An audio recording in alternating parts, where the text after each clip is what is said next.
જય જોહાર, જય આદિવાસી। હું નિલેશભાઈ એચ જામરે।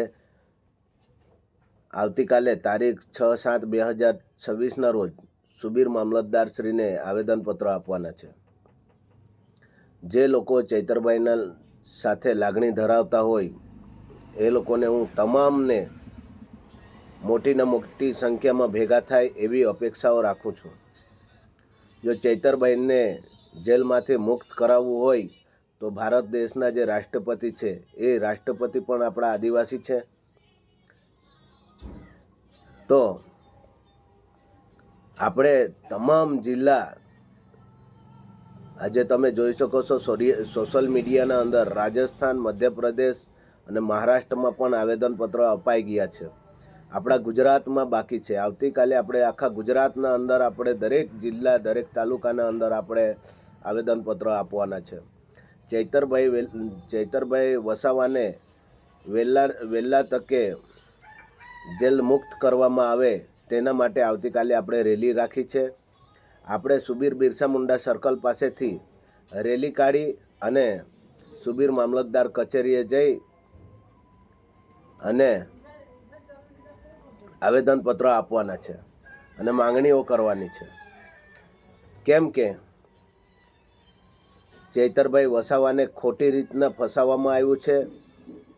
આવી રીતે અનેક વખત લોકોને ખોટા કેસો કરીને એમને હેરાન કરવામાં આવે છે અને આ તો આપણા આદિવાસી સમાજનો છે। જો તમે સાચા ચૈતરભાઈ વસાવાને સમર્થન આપતા હોય તો આવતીકાલે સોમવારના દિવસે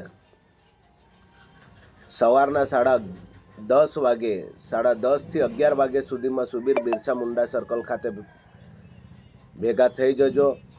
કેમ કે આપણે 11:30 થી 12 વાગ્યા સુધીમાં પછી આપણે આવેદનપત્ર આપવાના છે, જેથી કરીને આપણે મોટીના મોટી સંખ્યામાં ભેગા થઈએ।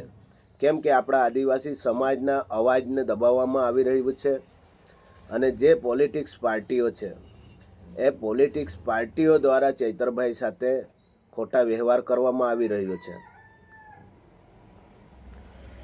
તો કોઈ પાર્ટી પર ભરોસો ના રાખો, એ આપણી જવાબદારી છે ચૈતરભાઈ વસાવાને બહાર લાવવામાં। તો મોટીના મોટી સંખ્યામાં આપણે આવતીકાલે બધા ભેગા થઈએ અને મોટી સંખ્યામાં મામલતદાર કચેરી જઈ મામલતદારશ્રીને આપણે રજૂઆત કરીશું। ત્યાર પછી આપણે રાષ્ટ્રપતિશ્રીને આરપીટી પણ કરીશું, તેમજ મામલતદારશ્રી પણ એ સરકારી કચેરી માધ્યમથી એ લોકો મોકલશે, પરંતુ આપણે પણ આરપીટી કરીશું, જેથી કરીને આપણને જવાબ મળતો રહેશે। અને જેટલું વહેલું થાય એટલું વહેલું ચૈતરભાઈ વસાવાને જેલથી મુક્ત કરવામાં આવે। એમના સાથે બીજા ટોટલ 9 હતા, પરંતુ એમાંથી જે નાનું બાળક હતું 18 દિવસનું એમનો જામીન મળી ગયો છે। તો બીજા 7 ચૈતરભાઈ સાથે તો એ લોકોને વહેલા તકે છોડવામાં આવે એના માટે આપણે રેલી કાઢવાની છે। જો તમામ આદિવાસી ભાઈઓ બહેનો, SC, ST, OBC અને માઇનોરિટીના તમામ સમાજના માટે ચૈતરભાઈ લડતો હતો, પરંતુ દરેક લોકોએ લાગણી ધરાવી અને આવતીકાલે મોટી સંખ્યામાં આવે એવી અપેક્ષાઓ રાખું છું। જય જોહાર, જય આદિવાસી, જય મૂળ નિવાસી, જય ભીલ પ્રદેશ।